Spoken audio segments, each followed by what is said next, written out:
Et comment, ça va? Les informations annoncent une forte tempête de neige provoquée par le passage d'un groupe d'astéroïdes près de la Terre. Pendant ce temps, une dame nommée Helga tricote devant la télévision. Soudain, un bruit étrange provenant du système de ventilation l'effraie. Pensant qu'il s'agit de rats, elle appelle le dératisseur Frank. Il dit qu'il a été appelé par elle plus tôt et demande si Helga a un perroquet, mais elle nie avoir des animaux de compagnie. Il est perceptible qu'Helga souffre d'une forme de démence. Quand Frank arrive, elle ne le reconnaît pas et ne se souvient pas de la raison de sa visite. Il tente d'expliquer qu'il a été appelé à cause des bruits dans la ventilation, mais Helga insiste sur le fait que cela n'existe pas. L'instant d'après, quelque chose se remet à bouger dans les conduits, et Frank se rend compte qu'il ne s'agit pas de rats. Effrayé, Helga le laisse entrer. Il commence à chercher l'origine du bruit et remarque bientôt des taches rouges sur le sol près de la grille de ventilation. Avec prudence, Frank jette un œil dans les conduits et trouve une personne encore en vie, se tordant de douleur. Soudain, une créature s'approche par derrière et le fait crier de terreur. Il tente de s'enfuir, mais l'être le saisit et l'entraîne à l'intérieur de la tuyauterie. Dès qu'il disparaît, Helga oublie complètement ce qui s'est passé et se remet à tricoter tranquillement. Cependant, le bruit revient, la dérangeant à nouveau. Sans hésiter, elle prend le téléphone pour appeler un autre dératiseur. 4 jours plus tôt, un petit astéroïde pénètre dans l'atmosphère terrestre et frappe un immeuble résidentiel. Il tombe à l'intérieur d'une maison de poupées, mais ce n'est pas un astéroïde ordinaire. Il s'agit en fait d'un mystérieux œuf brillant. Quelques secondes après l'impact, une araignée sort de son intérieur. Pendant ce temps, Charlotte entre furtivement dans le salon par le conduit de ventilation et observe le trou dans la vitre du salon. À ce moment, elle remarque l'araignée qui marche sur sa main. Effrayée par des pas dans le couloir, Charlotte range rapidement l'animal dans une boîte d'allumettes et retourne par les conduits. Peu après, Hunter entre et trouve la fenêtre brisée. Il suppose que Charlotte est la responsable et se plaint avec irritation à son beau-père, Ethan, lui demandant de réparer la vitre puisqu'il est le concierge de l'immeuble. Plus tard, Charlotte retourne dans sa chambre et place l'araignée dans un bocal en verre. Ethan passe par là et lui demande si elle est entrée dans la chambre de Hunter. Charlotte nie, mais Ethan se méfie du mensonge et lui interdit de rendre à nouveau visite à sa grand-mère. Tout en répondant à un appel professionnel, car il est aussi dessinateur de bande dessinée, Charlotte donne le nom de Sting à l'araignée et publie une photo sur les réseaux sociaux. Juste après, sa mère, Heather, l'interrompt et demande à Charlotte de s'occuper de Liam, son jeune frère, pendant qu'elle travaille dans une autre pièce. Charlotte accepte à contre-cœur et commence à dessiner, jetant un œil à son frère de temps en temps. À un moment donné, elle voit un cafard sur la table et l'attrape. À cet instant, Sting émet un son étrange et Charlotte se rend compte que l'araignée a faim. Elle jette le cafard dans le bocal et se distrait, juste assez longtemps pour que Sting tisse des toiles. Pendant ce temps, Ethan répare les tuyaux de la voisine du dessous, Maria, quand un cafard lui tombe sur le visage. Il sursaille, et Maria confirme qu'il y a une infestation dans l'immeuble. La conversation est interrompue par les pleurs du bébé venant de l'appartement d'Ethan, et Maria l'encourage à y retourner. Au même moment, Charlotte capture un autre cafard et le donne à Sting, observant l'arachnide l'envelopper rapidement dans sa toile. Nourrir une créature inconnue à la croissance rapide était une très mauvaise idée. Charlotte nourrissait son propre monstre sans avoir la moindre idée du danger qu'il représentait. Ethan revient et, encore à la porte, Heather lui donne Liam et part précipitamment pour aider sa mère, Helga, à se coucher. En arrivant à l'appartement de la vieille dame, elle trouve Helga et Hunter en train de regarder un vieux film. Après avoir aidé sa mère à s'installer, Helga, confuse, dit qu'elle a fait un pull pour Charlotte et qu'un jour elle la présentera à sa fille, sans se rendre compte qu'elle parle déjà à Heather. Avec tendresse, Heather se contente de sourire et l'aborde pour dormir. De retour à l'appartement, Ethan et Charlotte s'assoient pour discuter du projet de bande dessinée qu'ils créent ensemble. Ils racontent, enthousiastes, que le nouveau tirage est passé à 45 000 exemplaires, un signe clair de succès croissant. Charlotte, l'esprit créatif derrière les intrigues, suggère un changement sur un personnage inspiré de son père, en ajoutant des yeux pour donner plus d'émotion. Heather observe l'interaction avec fierté, puis demande de l'aide pour mettre la table pour le dîner. Plus tard, Ethan revoit les dessins du projet et efface les yeux que Charlotte avait ajoutés au personnage. Se sentant partagé, il décide d'aller voir ce que fait sa fille. Dans la chambre, il trouve les croquis de Sting et loue le talent artistique de Charlotte. Cependant, elle perçoit l'hésitation de son père à accepter son idée précédente et dit qu'elle comprend, mais lui demande de ne plus faire semblant. Pendant que tout le monde dormait, Sting, maintenant considérablement plus grand, s'est échappé silencieusement du bocal. Il s'est déplacé par les conduits de ventilation jusqu'à envahir l'appartement d'Helga et Hunter.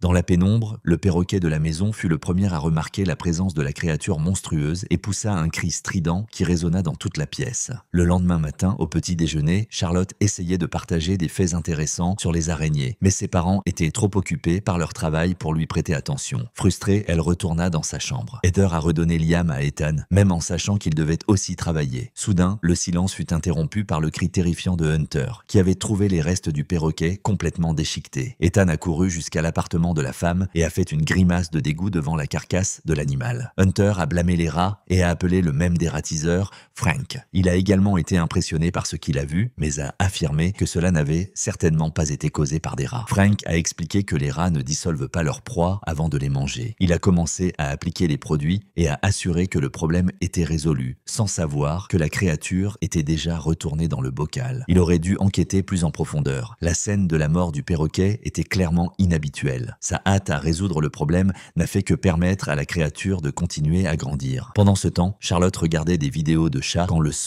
a commencé à être imité par Sting. Elle s'apprêtait à le nourrir avec d'autres cafards capturés, mais une boule de naphtaline est tombée de l'emballage sur la table et a roulé jusqu'au bocal, rendant Sting visiblement agité. Curieuse, Charlotte a pris la naphtaline et l'a approchée. En touchant la toile, elle a remarqué que la substance dissolvait les fils et l'araignée, effrayée, a tenté de s'échapper, manquant de briser le verre. Charlotte a réussi à la contenir à temps, réalisant que Sting avait encore grandi. Frank continuait le traitement dans l'immeuble et est arrivé à la chambre de Charlotte. Elle a insisté sur le fait qu'il n'était pas nécessaire de dératiser là, car cela rendrait Sting nerveux. Frank a supposé que Sting était le nom d'un chat. Charlotte a expliqué que c'était son araignée de compagnie. Il a commenté que ce n'était pas une bonne idée de garder des animaux avec plus de 4 pattes à la maison. Il a demandé à voir l'animal, mais en se retrouvant face à la taille de l'araignée, il a reculé, effrayé, et est parti rapidement. Après avoir vu la taille de Sting, Frank aurait dû alerter les autorités ou, au minimum, le concierge de l'immeuble, se révélant être un très mauvais professionnel. Plus tard dans la nuit, Charlotte a nourri Sting avec plus de cafards, mais la créature grandissait vite et semblait avoir besoin de quelque chose de plus grand. Au milieu de la nuit, Sting s'est à nouveau échappé et est parti chasser par les conduits. La créature a suivi jusqu'à l'appartement de Maria, où elle dormait sur le canapé, serrant son chien, Bonnie, dans ses bras. L'animal a vite senti le danger et a commencé à aboyer, mais Maria, irritée d'avoir été réveillée, a chassé le chien de la chambre. Ensuite, elle est allée à la cuisine prendre des médicaments et a pris une photo de famille. À cet instant, Sting a surgi de derrière le cadre photo et a sauté directement sur le visage de Maria, la mordant à la joue. Elle est tombée, se cognant violemment la tête.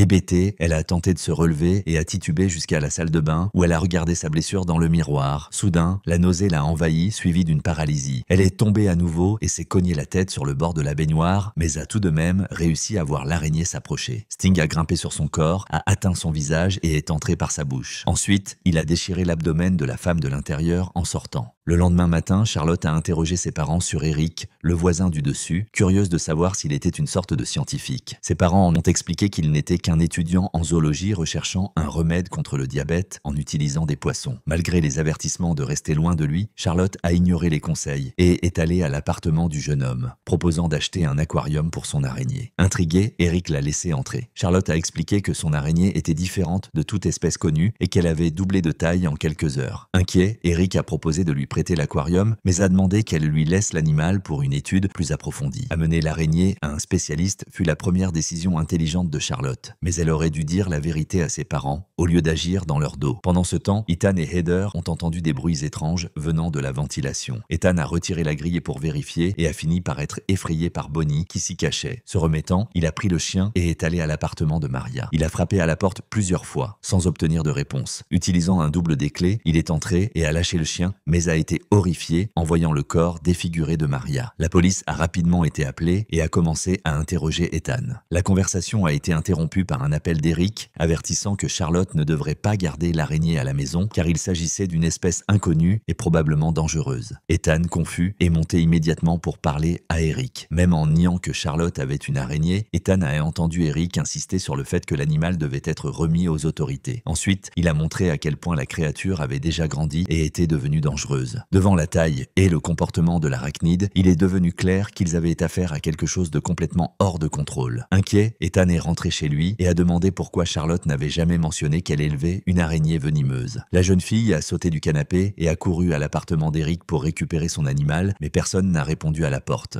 De retour à l'appartement, Charlotte a commencé à accuser Ethan d'avoir volé son animal de compagnie. Révoltée, elle a dit que ces histoires ne servaient à rien et qu'il avait effacé exprès le personnage qui ressemblait à son père. Ensuite, Charlotte a révélé que son vrai père était bien meilleur qu'Ethan. La provocation l'a profondément affecté. Sans réfléchir, Ethan a révélé la vérité qu'Heather et lui lui prévoyait de cacher. Le père de Charlotte ne vivait pas en Thaïlande, comme il le disait, mais tout près, et qu'il refusait simplement de la voir. Le choc de la révélation a fait courir Charlotte dans sa chambre, tandis que Heather accusait son mari d'avoir été trop cruel avec leur fille. Pendant ce temps, Eric a placé l'araignée dans un aquarium et a commencé à la nourrir avec différents animaux, réalisant qu'elle grandissait réellement sous ses yeux. Cette nuit-là, Ethan s'est endormi en dessinant une nouvelle illustration d'une araignée géante. Un bruit l'a réveillé soudainement, et les fils sur la table semblaient s'être transformés en une véritable araignée. Au même instant, Sting s'échappait de l'aquarium d'Eric et Heather, une fois de plus, mettait sa mère au lit. Peu après, Hunter a demandé à Ethan de réparer le chauffage. Pendant qu'il travaillait, il a reçu un message vocal de son éditeur lui disant qu'il serait retiré du projet pour des retards de livraison. Furieux, Ethan a frappé le chauffage et le bruit a attiré Hunter. Elle a annoncé qu'il était renvoyé, mais il a rappelé qu'il faisait partie de la famille. Hunter, cependant, a affirmé qu'il n'avait jamais fait partie de la famille et a exigé qu'il parte. Plus tard, elle est retournée à l'appartement et n'a pas trouvé son chat. En le cherchant, elle a remarqué que le couvercle de la ventilation était desserré et a entendu le miaulement de l'animal venant de l'intérieur. Irritée, elle est entrée dans le conduit, mais s'est retrouvée face à Sting, maintenant de taille colossale. L'araignée a enveloppé Hunter dans un cocon et l'a attaché au mur du conduit. Désespérée, elle a crié à l'aide, mais personne ne l'a entendu. Le lendemain, Ethan essayait de réparer la télévision et, pris par la frustration, a frappé l'écran, cassant l'appareil. Heather a dit à Charlotte d'emmener Liam dans une autre pièce. Puis, elle a dit à Ethan que s'il continuait à perdre le contrôle devant les enfants, il devrait divorcer. Charlotte a mis Liam au lit et a mis ses écouteurs sans remarquer que Sting se déplaçait au plafond et sur les murs, entrant dans la chambre de ses parents. L'araignée a attaqué Ethan et Heather par surprise, les paralysant tous les deux